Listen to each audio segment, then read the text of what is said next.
Juan Pablo Lazo. Pablo Isurieta, ¿cómo está? Buenas noches. Bien, ¿tú cómo has pasado? Bien. Justo antes de empezar a grabar este podcast, estábamos hablando de por qué siempre todos los programas en radio, en televisión, inclusive en los podcasts tienen que tener un tema definido. Yo creo que cada vez más y más gente está más interesada en conversaciones honestas, con profundización de temas, en vez de 15 minutos de opinión de noticias, que es lo que es lo que usualmente se ha hecho. O sea, yo pienso que para profundizar un tema hay que tener un tema, pero... Sí, bueno. Pero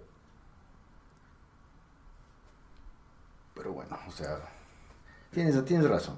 O sea, cuando tú enfocas en algo, eh, puedes, de hecho, justamente enfocarte en algo, pero cuando simplemente dejas fluir la conversación se vuelve una discusión más honesta que los oyentes pueden apreciar. Pero, por ejemplo, si tú tomas en cuenta los programas políticos que usualmente se pasan el domingo aquí en Estados Unidos, eh, se enfocan en un solo tema y la gente ya tiene respuestas preparadas, inclusive hasta ya saben las preguntas, y con frecuencia eso resulta en un programa un poco, no sé si aburrido, pero algo que el oyente se espera, la persona que ve la televisión se espera. De hecho, cuando los políticos hablan, han dicho lo mismo 10 veces antes. Imagínate que le pudieras grabar al político o a cualquier persona en sus conversaciones íntimas. De hecho, acuérdate, cuando a Mitt Romney en Estados Unidos le grabaron y dijo algo como the 98 percentile, ni sé qué, refiriéndose cierta parte de los votantes, y no quería que la empresa se entere, pero igual se enteró. Fue una de las cosas más relevantes que dijo en toda su campaña. Fue una conversación más honesta, privada. Era una audiencia específica.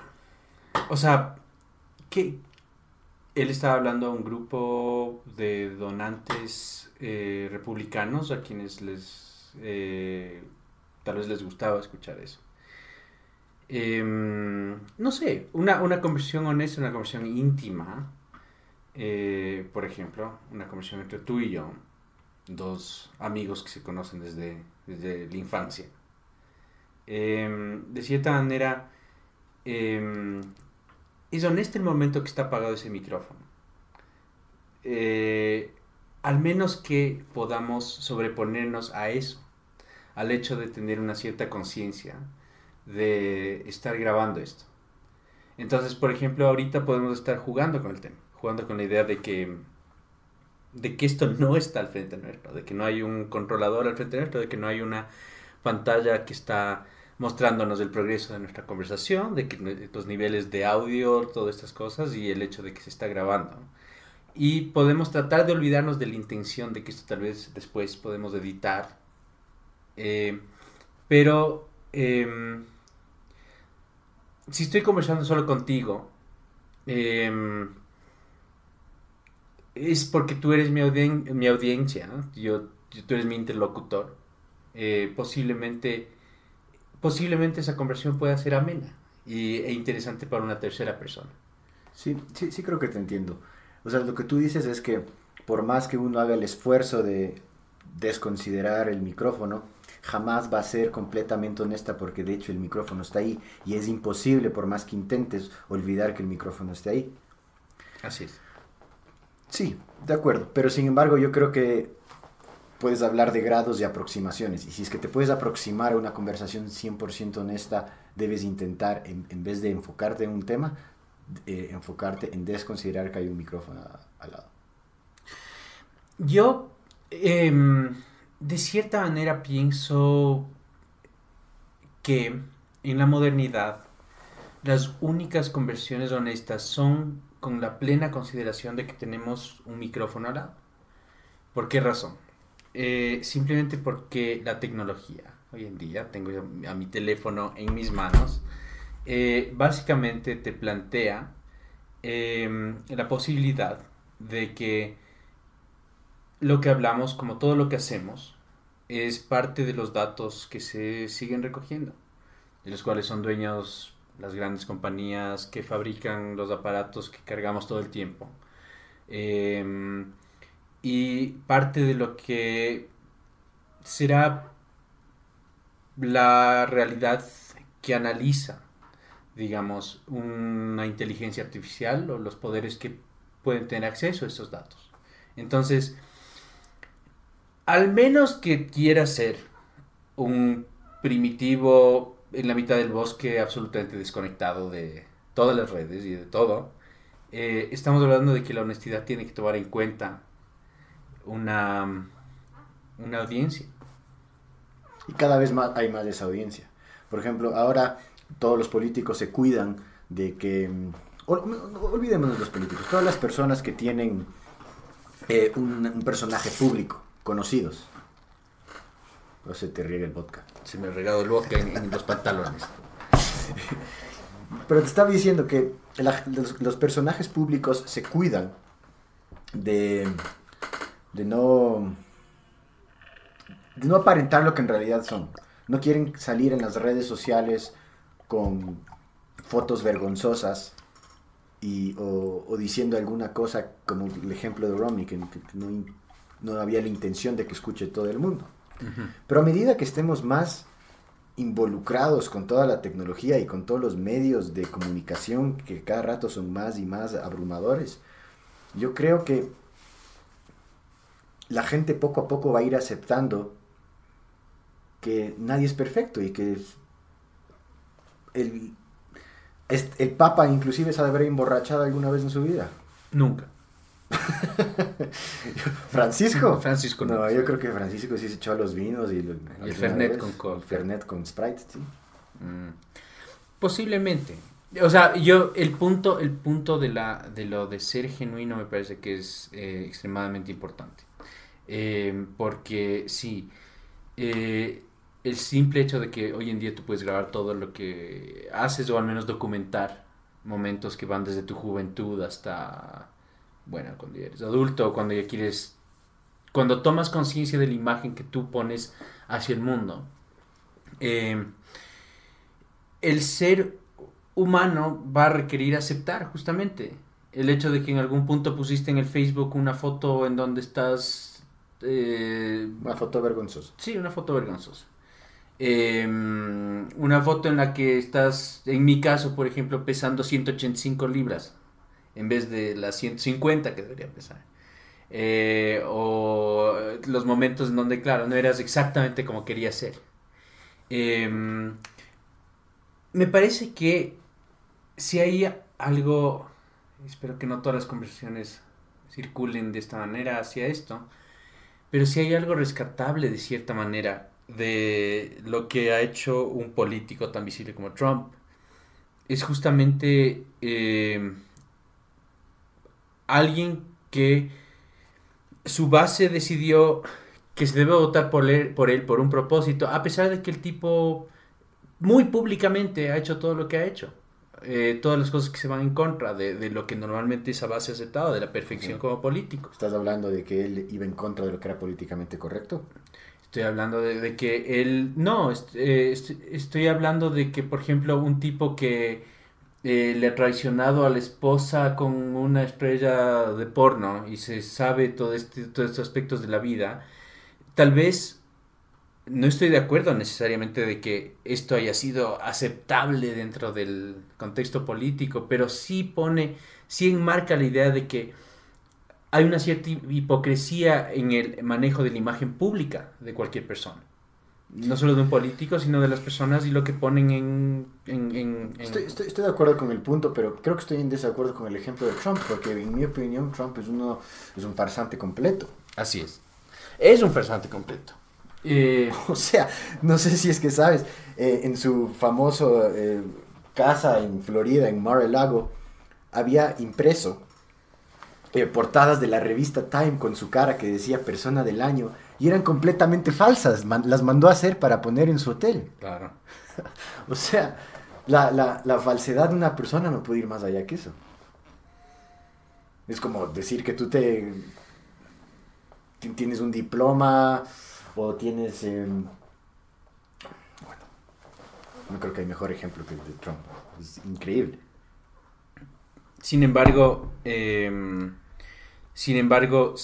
ha destruido todo lo que tiene que ver con political correctness, con la idea de cuidar la imagen del político, con la idea de que el político no debe de mentir, con estas ideas bueno, si pensamos que tienen valores, lo deberíamos poder defender y de cierta manera... Yo más bien creo que Trump es un síntoma de una sociedad completamente falsa. Para mí Facebook es una plataforma para presumir. La vida verdadera de la gente no está en Facebook, no está en Instagram. De hecho, la vida verdadera de las personas está más bien en cómo... El Google sería una mejor representación de qué es la persona que sus redes sociales. O sea, nadie pone en el Facebook un sábado que no se ha bañado y está comiendo arroz con huevo frito. Tal vez Lenin. Moreno. Sí. Ah, no se ha bañado, pues también. Pero todo el mundo publica sus fotos que está en Tailandia o que recién se graduó o está comiendo en un restaurante de 3 estrellas Michelin. Entonces, más bien, es falso y Trump es falso y si es que pudiera aventurarme a ver en el futuro cómo evoluciona la sociedad, me gustaría pensar de que va a existir una reacción en contra de eso y se va a cada vez más apreciar cosas auténticas. Pero ¿qué es auténtico? O sea, la gente hoy en día reacciona o de cierta manera es un curador de su propia imagen, de su propia presencia en línea, por ejemplo. Esto no necesariamente es inauténtico en mi perspectiva. En muchos casos sí. En muchos casos estamos hablando justamente de que sí, se enfatiza una cosa pero no lo otro, o se enfatiza el paisaje al que visitaron una vez pero no otras cosas. No el sábado que en donde no se bañaron y todo eso. Sí, pero sí sabes por qué te mencioné a Lenin. No. Porque salió a decir hace un tiempo que cuando él come arroz con huevo le importa un carajo el Ecuador. ¿Cómo es eso? Que le encanta tanto el arroz con huevo que cuando él come arroz con huevo ni se preocupa de la patria. No escuchas. No sabes. Sí, bueno, esa pero, es la referencia.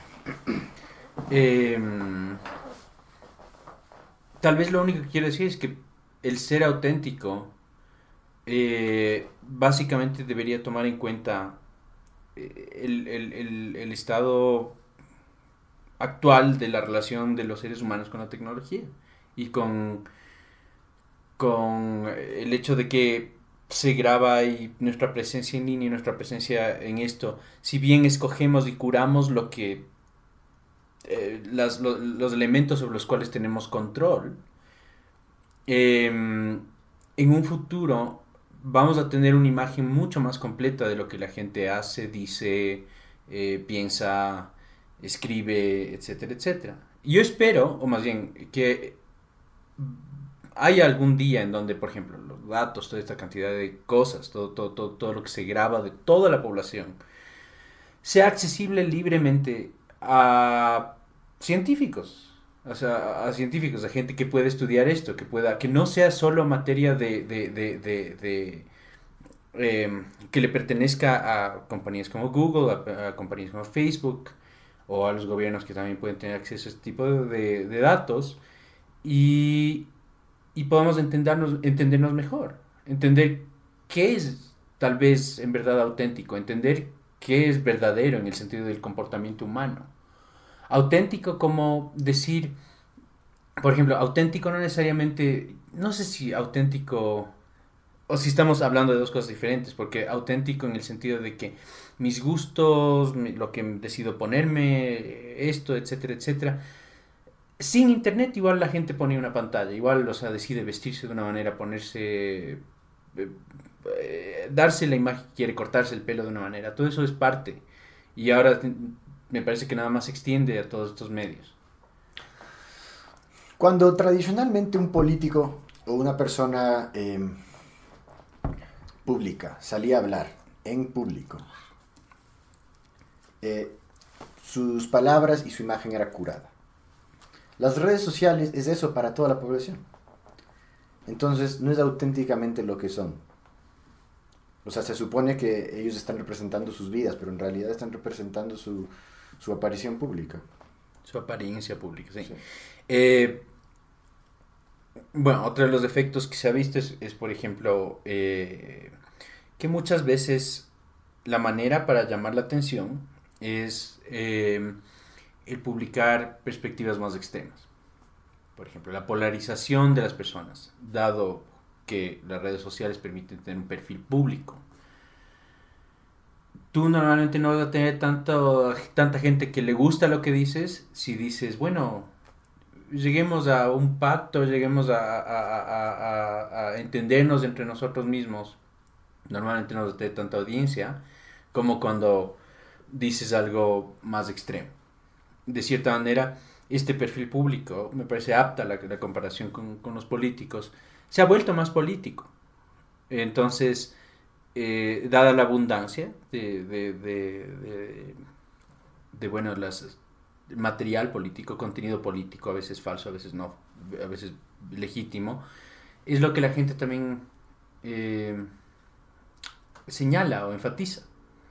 La gran diferencia siendo que si estamos tú y yo aquí hablando, bueno, no sé si tú y yo, pero si estás hablando con otra persona, muchas veces tratas de entender un poco mejor a la otra persona. O de cierta manera bajas el tono de lo que dices. Pero con una audiencia en el internet y libre de las consecuencias de la presencia física al expresar tu opinión, la gente también se vuelve extremista. Entonces, yo no sé, el juego entre lo auténtico y lo no auténtico, se puede decir que antes era auténtico ser un poco más cauto en las opiniones, no sé, no sé si es más auténtico pensar que somos más tribales, o sea, que somos más una tribu de gente que le gusta las opiniones extremas.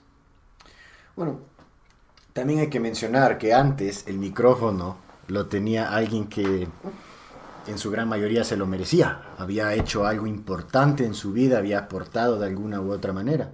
Ahora, Un par de cojudos como un par nosotros. de... No, yo no soy... Bueno. Un par de... Tiene el micrófono al mundo. Y muchas de esas veces dicen cosas fanáticas, extremistas, improductivas, sin duda.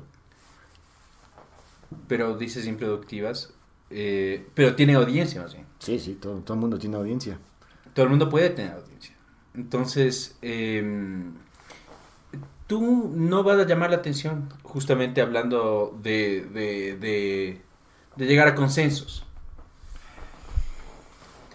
Ese es el problema. No, no, yo no veo como problema necesariamente la democratización de los medios ni nada por el estilo.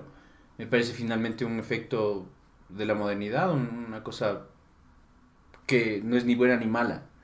Bueno, el propio Mark Zuckerberg salió a decir que lo que es bueno para Facebook no necesariamente es bueno para el mundo. Claro, pero eso no quiere decir que esté hablando de la democratización de todo. Lo que es bueno para Facebook en última instancia es justamente la polarización. El hecho... Los fake news, los comentarios virales absurdos. Ya. Lo que es bueno para Facebook es captar la atención de la gente. ¿Qué capta la atención de la gente? Muchas veces el extremismo.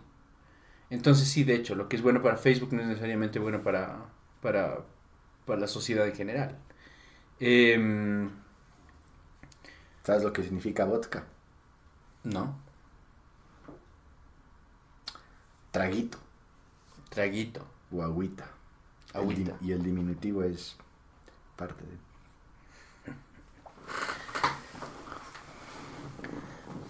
Pero sí, es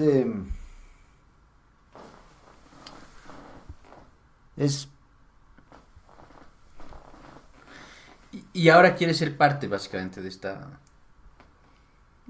este panorama mediático. o sea, sin duda alguna, pero así como... Pero yo creo que vale hacer diferencias entre los diferentes tipos de medios. Ujú. Por ejemplo, Twitter es una guerra una guerra salvaje, ¿ya? Facebook me parece completamente vacío y aburrido. Pero si tú ves ciertos programas en YouTube, si tú escuchas ciertos podcasts, pues son discusiones profundas y extremadamente interesantes. O sea, te pudiera hablar de Sam Harris, Rubin Report, Joe Rogan. Es muy entretenido y me parece que muy, son muy chéveres. Creo que más que CNN o programas que son populares en los medios tradicionales, son estos los que llevan la tradición de programas. Por ejemplo, en los 60s había este intelectual, William Buckley, que se hizo bastante famoso por su intelecto y porque participó en una serie de debates con Gore Vidal. Y él tenía un programa que se llamaba Firing Lane y tenía conversaciones así de media hora, de una hora con la gente más influyente de la época. Y yo creo que ahora muchos de estos podcasts es justamente eso lo que hacen. Si yo escucho el programa en CNN, lo que veo es 4 cabezas hablantes hablando de un lado para el otro, ni siquiera se entiende lo que dicen. Entonces yo creo que más bien lo que está sucediendo hoy en día es el tipo de medio determina la calidad de su producción. ¿Me explico?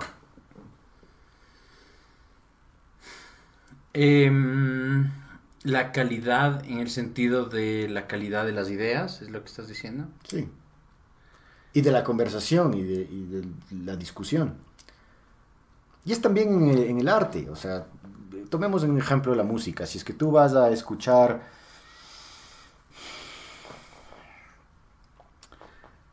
música en ciertos escenarios versus otros, la música va a ser diferente, Ujú. ¿no es cierto? O sea, tal vez en un tipo de escenario o en un tipo de medio vas a escuchar una música mucho más sofisticada, mucho más, que le han puesto mucho más cuidado que en otros. Y es lo mismo cuando hay programas de opinión o de intercambio, como quieras. Sí, claro. Me pregunto, en todo caso, ¿por qué ser parte de esto? O sea, porque finalmente eh, la mejor respuesta al escucharte ahorita y un poco al pensar en lo que estamos haciendo, sinceramente es, para mí, vuelve al tema de la democratización de los medios y el acto profundamente democrático de querer ser parte de el foro. O sea, Sí, todo está bien. eh, finalmente uno tal vez tiene que hacerse la pregunta, si hoy en día tengo la posibilidad de opinar y ser escuchado, eh, ¿por qué no la tomaría? De cierta manera, cuando hablamos de democracia hablamos de muchas cosas, hablamos de que justamente a veces, si estás hablando de cómo vota la gente, el voto de la gente que no está informada, el voto de la gente, el voto populista. Yo creo que todo el mundo quiere ser escuchado. Eh, Antes, o mejor dicho, con la Gutenberg Press, la forma de ser escuchado era escribir algo e imprimirlo. Y ahí tenías tu audiencia. Hoy en día podemos ver que puedes hacer eso todavía, aunque es difícil que te publiquen un libro. Pero aún así te publicaron, sin mucho escrutinio, puedes tener más audiencia en YouTube, en las redes sociales, en un podcast. Es como una segunda revolución. Lo que fue para el mundo la Gutenberg Press hace 500 años, es ahora estos medios de los que estamos hablando. Y ¿por qué no? O sea, sí. Si tú crees que tienes algo que decir, pues sería absurdo no tomar la oportunidad de decirlo. Exacto. Y bueno, o sea, pensar que vas a tener audiencia necesariamente sería también pretencioso, porque pensar que alguien te quiere escuchar. Sí, pero bueno, o sea, si es que ya estamos hablando de motivaciones personales, no es que obviamente lo vas a publicar y pretendes que tal vez una o dos personas te escuchen, pero más bien este tipo de actividades son un buen tiempo, un buen rato, agradables. En el sentido de que, por ejemplo, o sea, ¿por qué estoy conversando aquí contigo? O sea, tal vez porque, claro, o sea, eres mi amigo, hemos hablado muchas veces, hemos conversado muchas veces, pero no necesariamente aspiro que nadie más le interese la conversación. Pero déjame, a ver, tú sabes que a mí me encanta la música, digamos que yo toco música con alguien, ¿ya? Uh-huh. Será por satisfacción de los dos, primero que todo. Pero si es que a alguien más le gusta, le añade a esa satisfacción. Y es lo mismo aquí. Si es que nuestra conversación le agrada a alguien más, pues chévere. Y si no, chévere igual. Pero pienso que si es que alguien más aprecia, sería un poco más chévere. Porque eso significa que lo que nosotros pensamos que tenemos algo que decir, alguien más está de acuerdo. Uh-huh. Pero creo que E inclusive los personajes más reclusos en nuestra historia han querido decir lo que piensan hacia el mundo. Y Harper Lee escribió, bueno, 2 novelas, pero solo publicó una de ellas durante toda su vida, To Kill a Mockingbird. No le interesaba la fama, no quería salir en los medios, no quería el reconocimiento, simplemente quería publicar lo que ella quería decir con ese libro. A la final, ningún hombre es una isla, o sea, todos quieren ser parte de la sociedad, del mundo, entonces uno tiene que ver la forma en cómo más le encaje a uno hacerlo.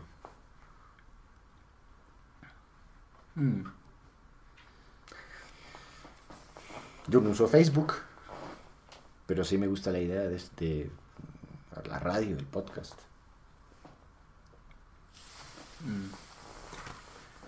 Pero está bien, está muy bien. A mí siempre me ha gustado la idea de poder tocar música para la gente. Es un sueño frustrado de ser DJ de DJ. Radio. Pensé que Simplemente escoger, escoger música para escoger algo. Ser igual un curador de un momento. Bueno, pero ahora puedes hacer eso. No, creo, Sí, claro. si es que no me equivoco, Spotify te da la opción de, no sé si iTunes, pero Spotify sí creo que te da la opción de publicar tus listas de reproducción. No haces. Sí, por supuesto. Y chévere, así como hay gente que sigue ciertos podcasts, hay cierta gente que sigue ciertos influencers, supongo. Estoy seguro que hay gente que sigue ciertas listas curadas de música. ¿Qué les pusieras, ponte? Depende de la audiencia, depende del propósito. Pero es que no sabes quién es tu audiencia, tú simplemente escoges lo que a ti te gusta, supongo. Pero uno puede tratar de llegar a una audiencia. O sea, por ejemplo, si quiero ser ídolo del segmento geriátrico, no sé, pues le podría ponernos, no sé, pues, ¿cómo es que se llama el tipo este? los conductores de estos pop de música clásica. Boston Pops, por ejemplo, o puede poner tangos antiguos, o puede poner... Claro, o sea, a los latinos puedes poner tangos, los ecuatorianos pasillos, pero ¿cómo se no le llama voy a poner mexicanos? hip hop. Claro, ¿no? En Estados Unidos el jazz es de esa época. Entonces, claro, uno puede llegar a una audiencia. Pero sí. Me parece que hoy en día más bien, o sea, objetaba un poco, o más bien, pienso que es interesante tener un objeto del cual hablar, porque hoy en día justamente los intereses son tan específicos. Si hablamos de la gente que justamente tiene éxito en los canales estos de YouTube, por ejemplo, gente que juega, se dedica a jugar un juego, se graba a sí mismo jugando este juego y comentando acerca de lo que hace. Es una audiencia muy específica, o sea, tienes que jugar ese juego, tiene que gustarte participar en esta comunidad, ¿no? O sea, me parece que ahí es que no podemos evitar un poco, tal vez de buena manera, el tribalismo. Yo soy gamer, yo hago pottery, no sé, pues yo tejo, etcétera, etcétera. Yo hablo huevadas. Yo hablo huevadas como todos. Así es. Pero, no sé, me pregunto, porque también todos aspiramos a tener una perspectiva más general, un marco para entender el mundo, ¿no? Y ahí es que entender un poco lo que hacemos podría ser interesante. Podría. Sí. Sí, es raro el mundo. A veces pienso que... Bueno, yo siempre, como naturaleza, soy un poco nostálgico y tengo atracción hacia el pasado. Pero no sé si en realidad me gustaría vivir en el pasado. Si es que tomamos en cuenta ciertos temas específicos, sin duda. Por ejemplo, hablamos un ratito de música, sin duda que me identifico más con la música del pasado. Me gusta también la idea que yo tengo de décadas pasadas en la cual la vida era un poco más lenta. Ahora aquí todo el mundo es tan rápido, donde la gente no pone atención a nada. Yo creo que sería impresionante si es que hoy en día tú vas a un restaurante, una mesa de 6,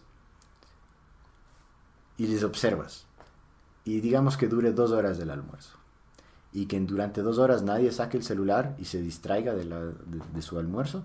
Yo creo que sería algo impresionante hoy en día. Muy poco común. O sea. Pero lo mencionas con un cierto juicio de valor, con la idea de que es preferible que... Yo solo puedo decir qué es lo que a mí me gusta. Y a mí me gusta, estéticamente hablando, o sea, mi preferencia personal es que las cosas sean más lentas, más pensadas, lo cual da espacio para que sean más sofisticadas, a que todo sea rápido y superficial. Ve, o sea, siempre vuelvo a traer al tema de la música, pero si tú analizas la música antes versus la música ahora, es completamente diferente por estas mismas razones. O sea, antes tú hacías música para alguien que tenía que comprar el disco y escuchar todo el disco y tenía todo el tiempo de escuchar durante el día el disco porque no tenía más discos. Hoy en día tienes toda la música del mundo en tu teléfono, absolutamente toda la música del mundo en tu teléfono. Entonces lo que hacen las disqueras es producir música que te agarre la atención en 5 segundos y que en 3 minutos máximo ya esté completa. Porque no hay más tiempo. Pero, de cierta manera... Y eso aplica a no solo la música. Yo prefiero sin duda alguna la modernidad en ese sentido, tener toda la música del mundo versus No, en eso sin tener un duda disco. alguna, pero tú también tienes que pensar en qué significa eso para la producción musical.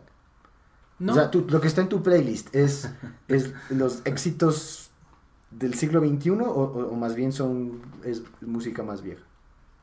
ah, es tan diverso como lo que se me ocurre escuchar en el momento, en cualquier momento dado. Bueno, yo si te dijera que la mayoría de mi música es más antigua, de hecho siglos atrás muchas veces, y sin duda que es música que se ha tomado más tiempo en realizarla.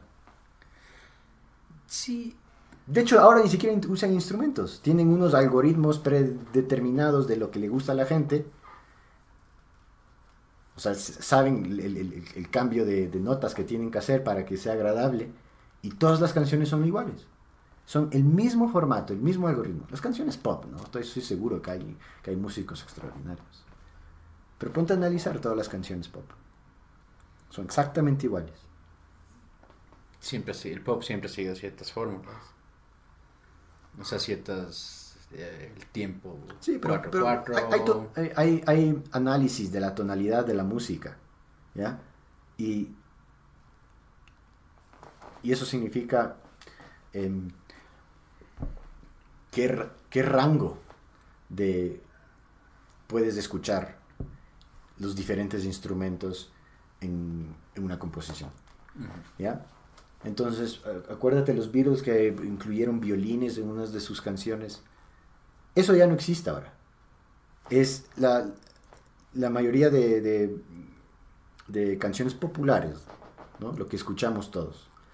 Hoy en día agarran esta fórmula eh, comprobada que le gusta a la gente, la comprimen para que suene alto y tiene una tonalidad bajísima, con muy pocos instrumentos. De hecho, el instrumento por lo general es una computadora. Y eso pudiera argumentarse que es el resultado de una sociedad con un déficit de atención. Pudiera argumentarse, como no. No necesariamente estoy de acuerdo con, con, Sí, supongo que no hay con respuesta esto. correcta, pero para mí es... Yo le considero que es así. O sea, porque dime, o sea, tú no crees que hoy en día hay un déficit de atención. No sé, pero es que estamos hablando de cosas bastante más grandes, no, el hecho de que la tecnología va a cambiar la percepción, o más bien, los patrones de comportamiento,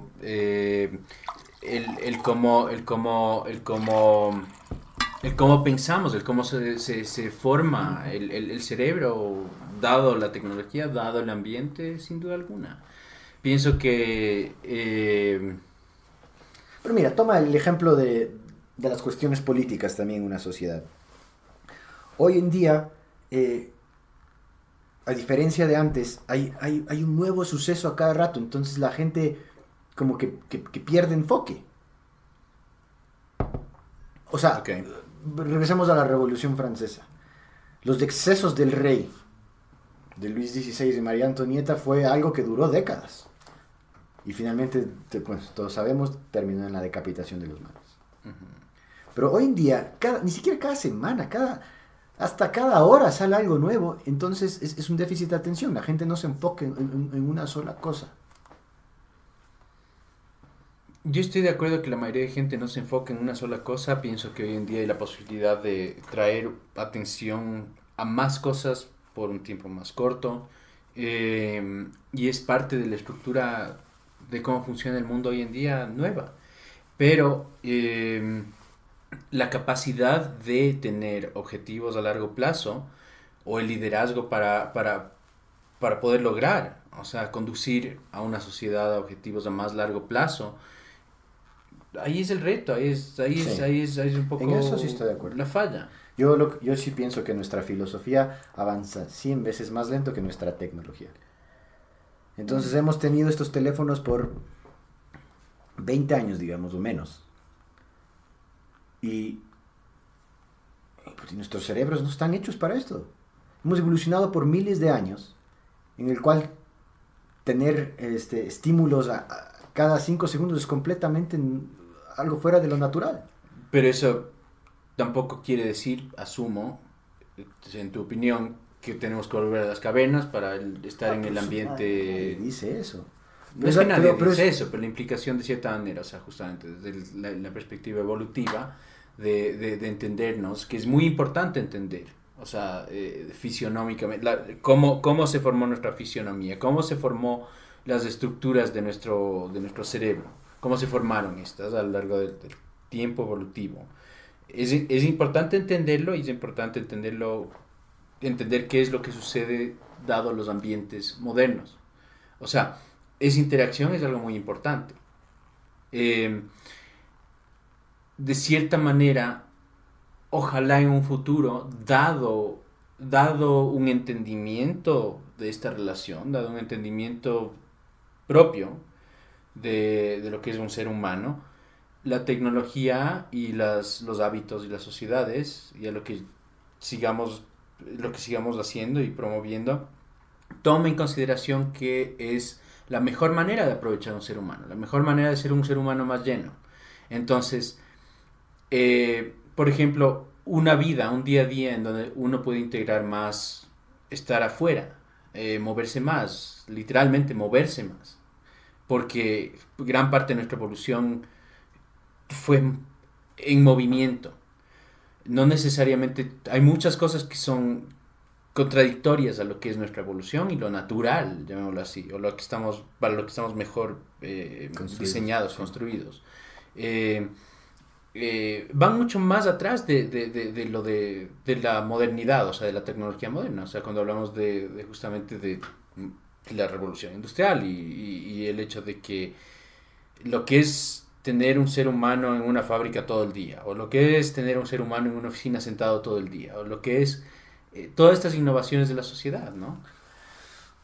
Hoy en día los niños usan lentes muchísimo más que en generaciones pasadas.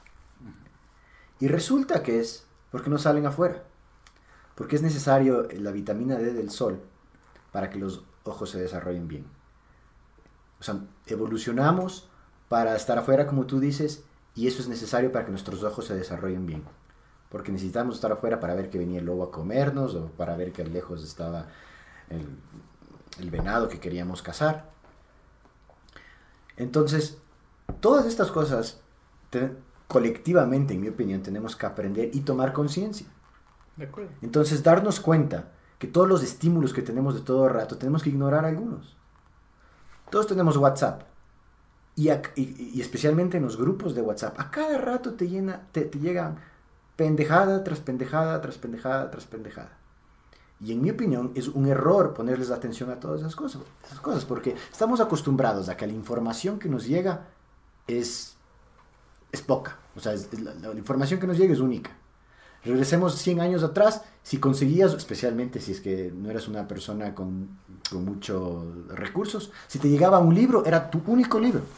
Por lo general era la Biblia. Si tenías tal vez 2 libros, eran tus 2 libros, entonces tenías que ponerle mucha atención a eso.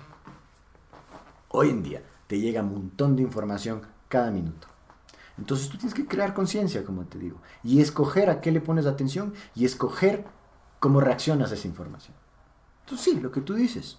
Yo escojo hacer caso a esta particular información porque después tengo que salir afuera y me voy al parque metropolitano a caminar un poco, a estar con los árboles, porque yo sé que eso me hace sentir bien.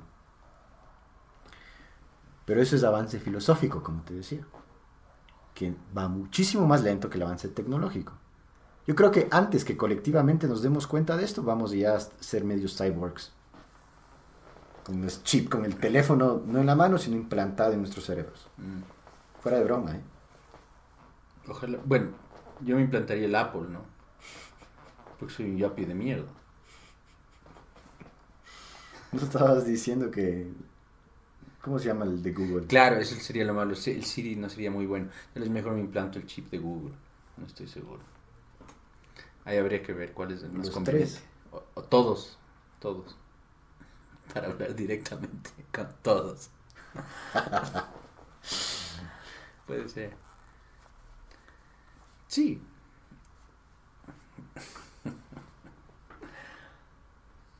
O sea, yo estoy de acuerdo. Me parece que es importante, que es interesante tener en cuenta esto, estar consciente, sin duda alguna. No hay... Aunque, ¿sabes qué?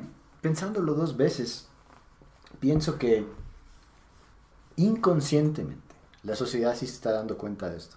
Y por eso hay tanta atracción hacia actividades deportivas.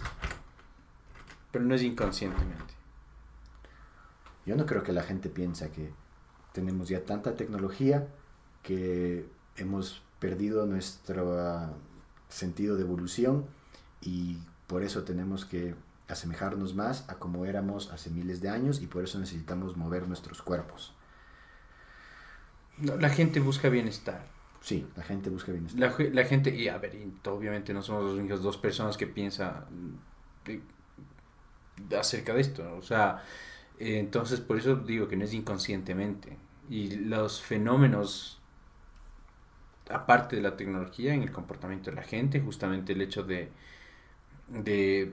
que la gente hoy en día, hay una gran comunidad de gente que ejercita de una u otra manera, que le gusta hacer, qué sé yo, yoga, ciclismo, trotar, todo tipo de cosas que en términos económicos hay mercados gigantescos para todo esto. Que el hecho de que, por ejemplo, la tecnología mismo toma en consideración esto, hablando de los relojes, justamente, los relojes inteligentes que monitorean tu desempeño físico.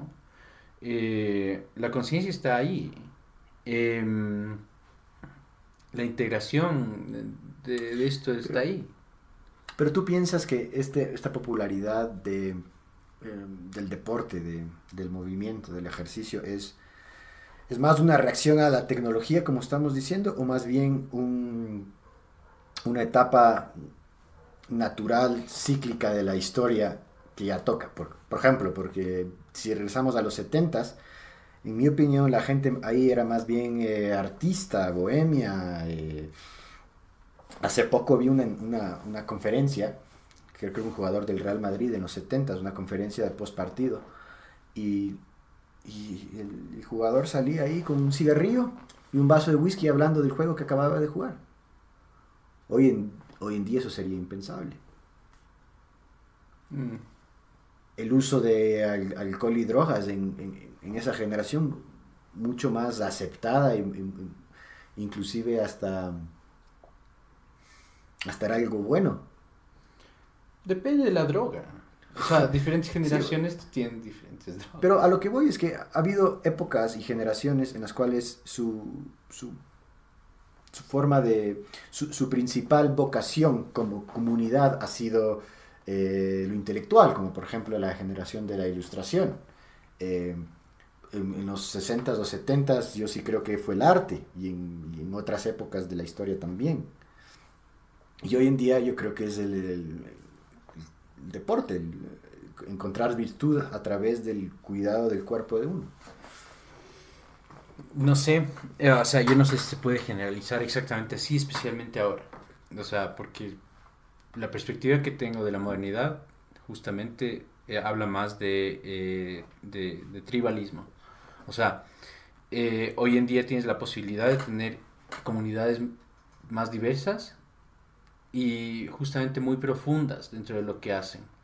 Sin duda. Entonces, por ejemplo, si hablamos que en generaciones pasadas se podía hablar de manera más verídica de un leitmotiv generacional, si había una generación, bueno, en los Estados Unidos principalmente, en los 60s, en la cual hubo una reacción justamente a una revolución cultural, etcétera, etcétera. Hoy en día, las luchas por tener temas que abarcan una generación entera son diferentes. Y no sé. Pienso que sí existe un gran número de gente que está muy preocupada por el bienestar de uno mismo. Hasta llegando a los extremos, ¿no? O sea, he ponido de ejemplo la website, la página de, ¿cómo se llama? De Gwyneth Paltrow. No la he visto, pero sé que esta mujer está loca con su... Pero es parte de un fenómeno, cosas, ¿no? Sí. Es parte de un fenómeno económico en la cual es una persona que logra vender una botella de agua con un cristal que vibra en la resonancia que más te da conexión con el universo por $25. Sí, sí, me parece fascinante absolutamente. Y no sé por qué no tengo un negocio de esa naturaleza, porque pienso que hay suficientes idiotas. Perdón, clientes valiosos para justamente que quieren fomentar su bienestar y tener más unión con el universo. No, ese es un tema que se podría tratar, ¿no? O sea, porque son estafas. O sea, no hay o sea, si es que uno va a vender una agua con un cristal, tiene que decir, esto no ha sido comprobado que ayuda en un carajo. No tienes que decir nada. No, porque estás faltando a la verdad hacia el cliente. ¿Mm? Es decepción, sin duda alguna. Yo creo que no. O sea, yo creo que tú tienes un efecto placebo que sí es real. Bueno, Yo creo que entonces, tienes. entonces que la botella diga, todos los efectos que uno puede tener son placebos. Yo creo que no tienes que hacer nada de eso. O sea, justamente hablando Bueno, viniendo desde no, una perspectiva libertaria. de acuerdo. No tienes que dar ningún disclaimer, pero tampoco puedes afirmar que esto ayude en nada. Puedes hacer lo que te dé la gana, justo es lo que estoy diciendo. Puedes decir que esto te une con el séptimo cielo de la religión tal. O sea, ¿Y qué pasa si es que después Gwyneth Paltrow dice, y además cura el cáncer? ahí creo que podemos empezar a hablar de que se podría restringir algo. Ok. O sea, estoy por supuesto de Entonces acuerdo. estamos de acuerdo. O sea, porque. Pero bueno, también podríamos hablar de que si hay alguien lo suficientemente incrédulo, o lo suficientemente estúpido como para creerle a Gwyneth Paltrow que le va a curar su cáncer, estamos hablando de selección natural moderna. Bueno, ¿cuánta gente creen que los homeópatas le curan el cáncer, o Así los es. chamanes le curan el cáncer? Es prácticamente lo mismo. Exacto. Entonces, por ejemplo, si antes el más lento de la manada le atrapaba el lobo, ahora te atrapa Gwyneth Paltrow. Y bueno, esa descendencia ojalá no siga, ¿no? O sea, me parece que es el tipo de evolución que tenemos hoy en día. Aquí Deepak Chopra creo que llenó el estadio Atahualpa. ¿Cómo no? ¿Cómo Y no? es lo mismo. Deepak, por supuesto. Yo todavía no encuentro mi gurú o alguien que yo pueda comercializar como un gurú. Y eso es lo que quisiera hacer de mi vida. Estafar. No, ¿por qué? No, Porque estoy yo de no acuerdo. entiendo por qué lo llamas de estafar. Yo no.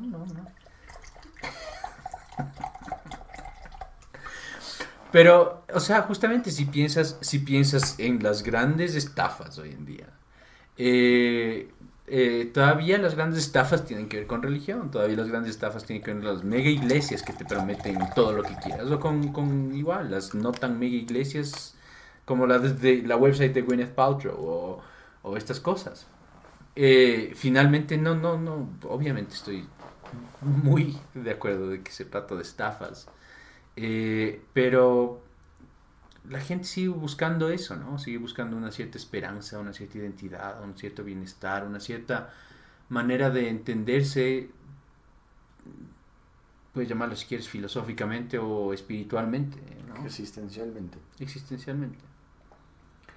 Sí, sin duda. Y yo creo que eso es algo que todos tenemos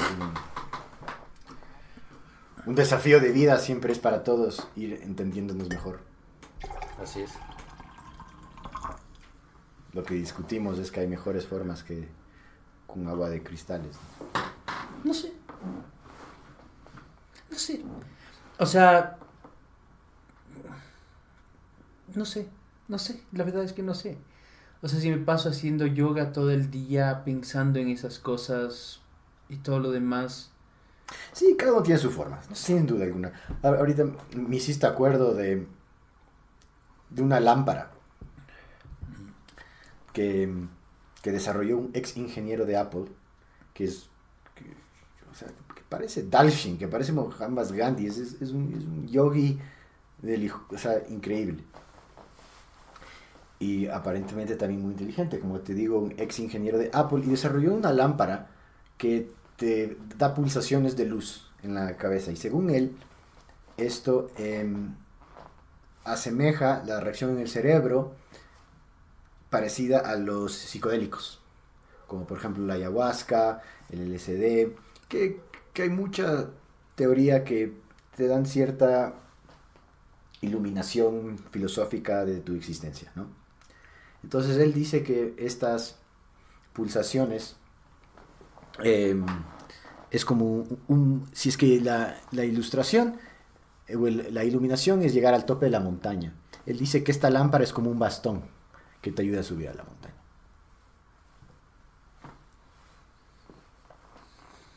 Te estoy hablando más desde un... Ok. O sea, si es que una lámpara con pulsaciones de luz te ayuda a llegar al tope de la montaña, pues tú dijiste que no sabes si es que un agua con cristales también te puede llegar al tope de la montaña, ¿no? Obviamente pienso que habrá innovaciones con más fundamento y con mejor intención. Entonces Sí. habrá gente que de manera muy cínica y consciente te pone un cristal en el agua y te cobra $30 por la botella de agua con el cristal y en verdad no tiene absolutamente ninguna prueba científica de lo que está diciendo que es la cosa. Como habrá tal vez un ingeniero de Apple que habrá leído lo suficiente acerca del tema como para diseñar algo. Pues hay mucho campo para la innovación y todo lo que tiene que ver con hackear nuestro propio cerebro, nuestra propia, nuestro propio ascenso a la montaña. Eh, entonces, no sé, ¿no? Uno tiene que saber escoger, de nuevo, vuelve al tema de que uno siempre tiene que saber escoger mejor. Bueno, esa lámpara, ¿cuánto crees que debería ser un precio? Bueno, si es que un agua de $25, esta lámpara también cuesta como $8,000. Sí, uno puede cobrar lo que quiera y el precio es lo que una persona está dispuesta a comprar. O sea, no juzgo a nadie si quiere vender un agua por $250. Pero también te hace pensar eh, las motivaciones con el precio que uno pone a una cosa. Uh-huh. Las motivaciones, o sea, sí. De nuevo, yo no sé si juzgo tanto a la persona que lo intenta como que juzgo un poco más a las personas que se dejan engañar. O sea, yo, no sé, a veces desde la perspectiva de que estamos aquí, tenemos un tiempo limitado en la Tierra eh, y si vendiste suficientes aguas para estar tranquilo, aguas con cristal para estar tranquilo el resto de tu vida, no sé, no es que, no sé. Juzgo tal vez a la condición de la sociedad en la cual tiene suficientes idiotas que pagan por estupideces. Juzgo a las personas que no se preocupan por una sociedad en la cual justamente el pensamiento crítico no permite que, que los oportunistas de esa manera eh, puedan aprovechar. Y ahí Juzgas. ¿Ibas a decir algo, perdón? no sé. Sí, eso es algo que actualmente me estoy preguntando mucho. ¿Cuándo es apropiado juzgar? Porque la vida es tan complicada, tiene tantos matices que no es blanco y negro. Eh, y como principio básico, no me gusta decir la palabra esto debería ser así y esta persona debería actuar así. Eh, pero tiene que haber un momento en el cual tú dices que está mal y que está bien. Supongo. Y lo que yo me encuentro ahorita luchando es en determinar esos momentos. Un ejemplo básico, y este sí no tengo dudas, es cuando le haces daño a alguien, ¿no? O sea, tú puedes hacer lo que quieras con tu vida siempre y cuando no te metas en mi vida, ¿ya? O sea, si quieres ir a 200 kilómetros por hora en tu moto, sin casco y desnudo, pues hazlo. Pero si ya te chocas conmigo por hacer eso, ahí es algo malo. Entonces, eso obvio. Pero de ahí cuando tú actúas, cuando tú vendes una botella con diamantes en el agua, merece que digamos esa persona está haciendo mal. ¿Eso está mal lo que está haciendo esa persona? ¿Esa persona es mala por hacer eso? Yo no pienso que una persona es mala por vender droga. O sea, yo no encuentro nada moralmente malo en que una persona venda marihuana si es que la otra persona quisiera comprar marihuana. Pero entonces no le juzgarías tampoco a Gwyneth Paltrow. No, ambos estudiamos economía, sí hay asimetría de información. En ambos casos. En ambos casos, sí, mucha gente sabe lo que... Por cómo es el mercado, la gente sabe lo que hace la marihuana. Por la naturaleza del producto de Gwyneth Paltrow, la gente no sabe qué es lo que hace esa agua con cristales. Entonces, si te dice que te va a acercar a Dios, no sé si es que es una información ¿cómo es? Misleading. Pero, a ver, por ejemplo, entonces si estás vendiendo tabacos, puedes decir, o sea, hoy día la gente sabe muy bien los efectos del tabaco, los efectos de la nicotina y todo lo demás, pero no necesariamente así simple y llanamente la información no quiere decir que la gente evalúa correctamente los efectos a largo plazo y los efectos a la sociedad, de, por ejemplo, el consumo del tabaco.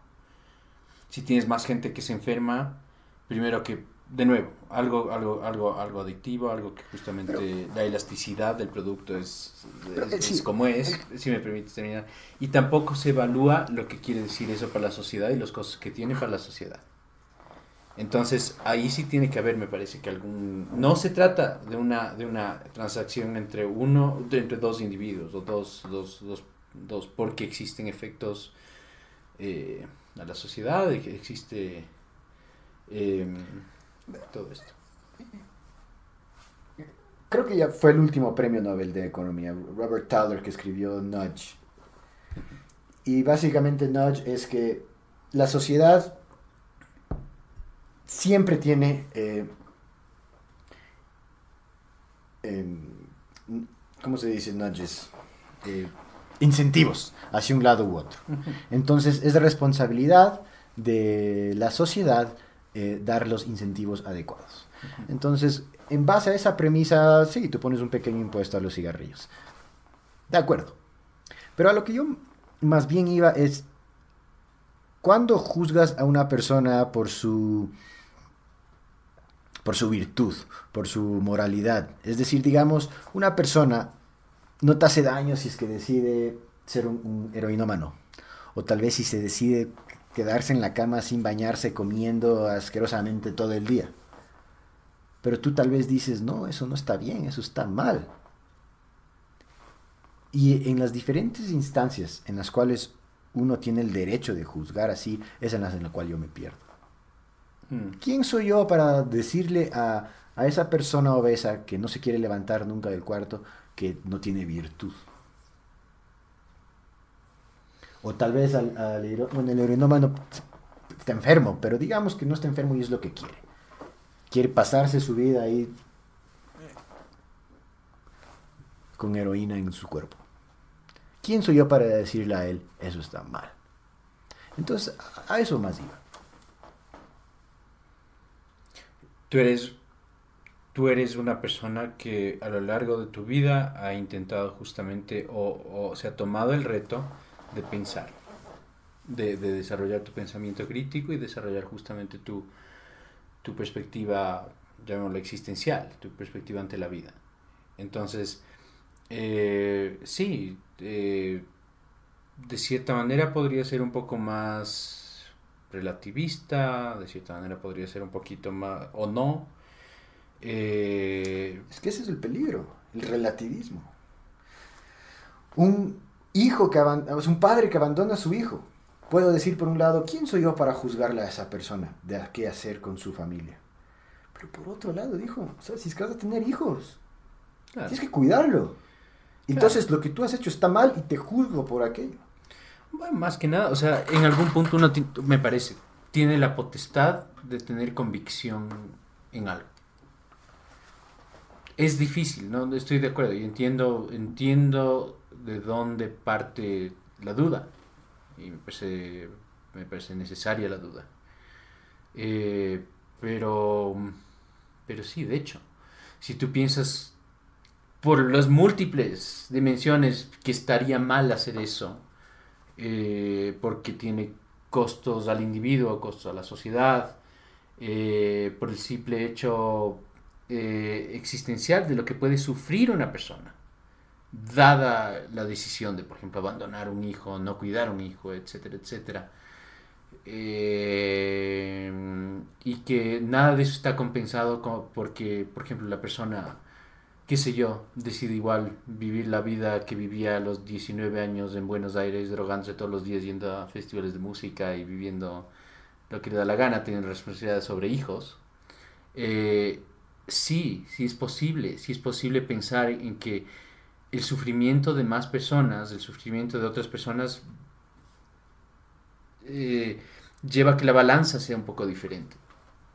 Bueno, entonces ahí la justificación para juzgar sería, le está haciendo daño al hijo. La justificación puede ser múltiple. Yo creo que tú, siendo una persona que trata de ser virtuosa, si tú eres el tipo de persona, que es lo que voy entendiendo, que ve la virtud como algo a lo cual uno puede aspirar como individuo, uno tiene que empezar a definir aquello que es virtuoso. Y uno tiene que aspirar a vivirlo. Pero es muy fácil hacerlo para uno. Pero cuando ya juzgas al prójimo, es cuando es complicado. Porque tal vez no es virtuoso andar juzgando a todo el mundo en base a lo que uno piensa que es la vida correcta. Sin duda alguna, porque toda persona necesita una dosis de humildad y saber que las condiciones son diferentes de las personas a las que te rodean, que uno parte de condiciones diferentes, que uno parte de una condición, en el caso tuyo mío, yo diría privilegiada, y en la cual tenemos el lujo de estar filosofando. Entonces, muchas condiciones están fuera de nuestro entendimiento, de nuestro conocimiento. Por lo tanto, andar juzgando es difícil. Y no recomendable, en principio, para mí. Sí, o sea, en la mayoría de casos no es recomendable. Sí. Excepto cuando, empezamos diciendo, cuando evidentemente estás haciendo daño. Como a Nicolás Maduro, yo a él lo juzgo, con todo. Él está destrozando la vida de millones de personas. Así es. Así es. Uno tiene que saber tomar partido en instancias así. Sí. No es en la mayoría de instancias de la vida que tienes que tomar partido, pero hay momentos en donde es peor no tomar partido. O es más criticable no tomar partido. 100% de acuerdo. Entonces sí. ¿Cómo no? ¿Cómo no? Como también hay situaciones que no son lo suficientemente significantes como para uno hacerse el lío de tomar partido. A decir verdad.